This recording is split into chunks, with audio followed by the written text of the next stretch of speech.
एक बार की बात है। एक गांव में एक गरीब किसान अपनी पत्नी के साथ रहता था। उसके पास एक गाय और थोड़ी सी खेती के लिए जमीन थी, जहां वो दिन भर अपने खेतों में काम करता था। तब कहीं जाकर उसे खाने के लिए अनाज मिल पाता था। तरह से किसान किसी तरह अपना जीवन गुजारा करता था, जिस कारण से किसान की पत्नी हमेशा अपने भाग्य को कोसती रहती थी कि न जाने किस जन्म का पाप रहा है जो कि गरीबी में जीवन जीना पड़ रहा है। पत्नी की बातों को सुनकर किसान मन ही मन खुद को और अपने भाग्य को कोसता रहता था कि ना जाने कब मेरे किस्मत के भाग्य बदलेंगे। एक दिन की बात है, दोपहर का समय था।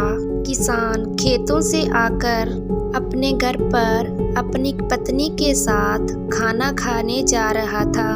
इतने में एक साधु महाराज भिक्षा मांगते हुए उनके दरवाजे पर आ पहुंचे और भिक्षा मांगने लगे।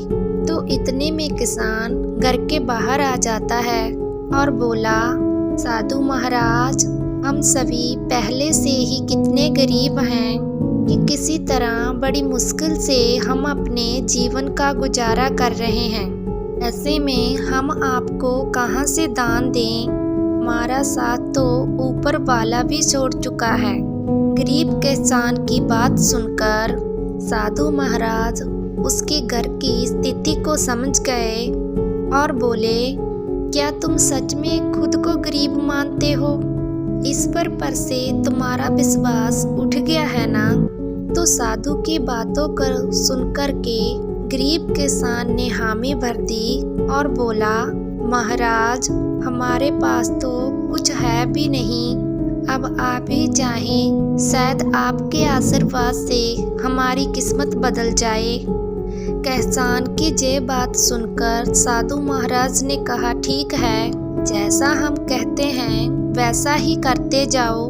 तो गरीब किसान बोला, क्या करना होगा हमें जिससे हमारे अच्छे दिन आ जाएं और हमारी गरीबी दूर हो जाए? तो साधु महाराज बोले, आज से तुम्हें वो काम करना होगा जिससे ईश्वर तुमसे प्रसन्न रहें। सबसे पहले अपनी गाय को बेच दो और गाय के मिले बदले पैसों से अनाज खरीद कर ले आना।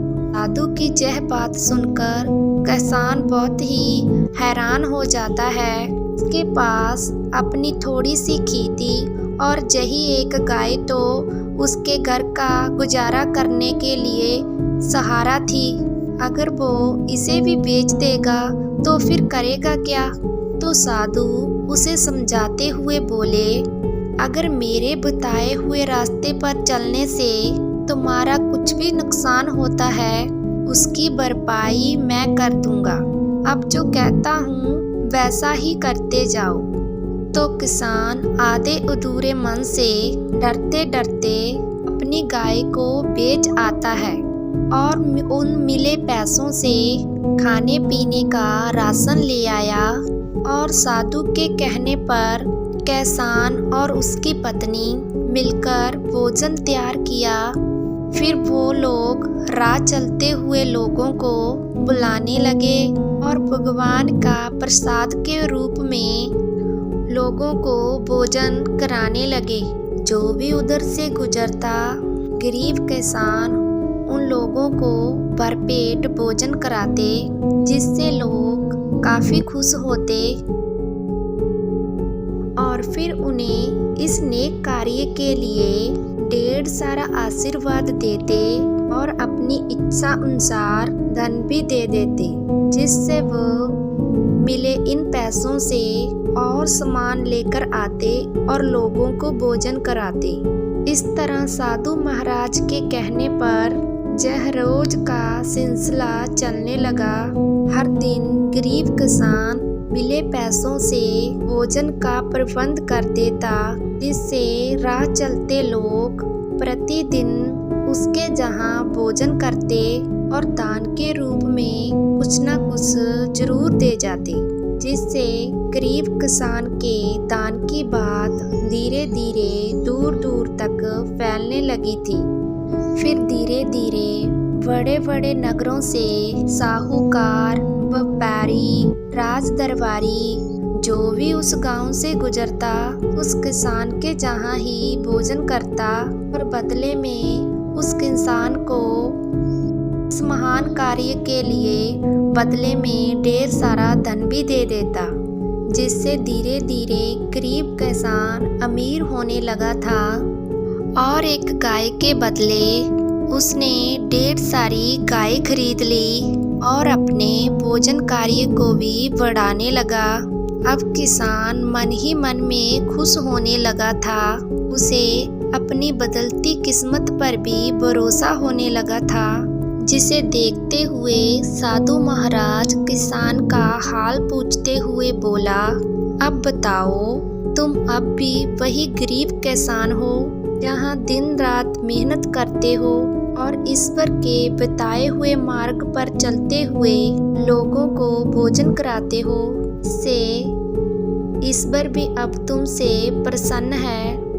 पहले जहाँ खुद के लिए मेहनत करते थे, खुद के लिए ही सोचते थे, लेकिन अब दूसरों की भलाई के बारे में भी सोचने लगे हो, तो ईश्वर तुम्हारे इस नेक कार्य में तुम्हारा साथ देते हैं। जानी हम सभी ईश्वर को कोसते तो जरूर हैं कि भगवान हमारा साथ नहीं देते, जानी हम सभी को पूजते तो जरूर हैं, लेकिन ईश्वर के बताए मार्ग पर चलते नहीं। ईश्वर से पाने के लिए हर कोई आशा रखता है, लेकिन पहले ईश्वर का आशीर्वाद पाने के लिए खुद को वैसा बनाना पड़ता है। यानी हम जैसा करते हैं, हमारे कर्मों के अनुसार ही भाग्य का निर्धारित होता है। साधु की यह बात को सुनकर किसान को अब समझ में आ गया था, अगर सच में जीवन में अमीर बनना है तो सबसे पहले हमें अपनी सोच बदलनी होगी। अपने लिए तो हर कोई जीता है, यदि हम दूसरों के लिए जीना शुरू करें तो ईश्वर भी हमारी सहायता जरूर करते हैं। इस कहानी से हम सभी को यह शिक्षा मिलती है कि हमें अपने भाग्य को किस्मत के भरोसे रहकर कोसना नहीं चाहिए। हमें लोगों के लिए यदि जीना शुरू करते हैं तो निश्चित ही ईश्वर हमें हमारा साथ हमेशा देता है। और ऐसा हम तभी कर सकते हैं जब हम अपनी सोच से बाहर निकलकर दूसरों के लिए जीना शुरू करते हैं। हमारे समाज में अनेक महापुरुषों के उदाहरण मिल जाएंगे जो कि इस समाज के लिए जिए। इस कारण से उन्हें हर कोई जानता है। जो सिर्फ अपने लिए जीते हैं वो अपने जीवन को एक निश्चित दायरे में जीकर चले जाते हैं। फिर उनके बाद उन्हें कोई याद नहीं करता। जबकि जो लोग समाज के लिए जीते हैं, इतिहास बनकर भले ही इस दुनिया से चले जाते हैं, लेकिन वह हमेशा ही सबके लिए यादगार बन जाते हैं। इस तरह यदि हमें भी अपने जीवन में आगे बढ़ना है तो अपनी सोच बदलनी होगी। खुद की बजाय अपने लोगों और अपने देश के बारे में सोचना चाहिए। तभी हम जीवन पाने का सही महत्व को जान पाएंगे और दूसरों के लिए उदाहरण बन पाएंगे।